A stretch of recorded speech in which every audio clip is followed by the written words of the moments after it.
değerli şair Afgan'ın Nişaret Şirin Qaharına iştirak edip, büyük məmnuniyyətlə sözü Nişaret Afgan'a təqdim etmək istəyirik. Buyurun, Nişaret. Hamınızı xoş gördük. Dinləri bayramı təbrik edirik bu kitab təqdimatı münasibəti ilə Quran yolu, Haqqın yolu kitabını təqdimatıdır bugün. Uğurlar arzulayaq ki bundan da gözəl başqa kitablar çıxsın, Allah ömür versin, can sağlığı versin.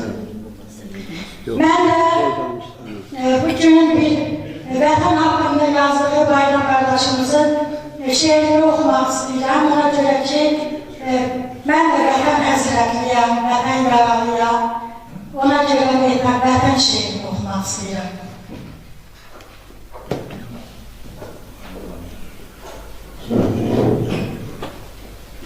Vətənsiz yaşamaq qardaş amandır. Bir dərdə, həsrətə dözmək yamandır.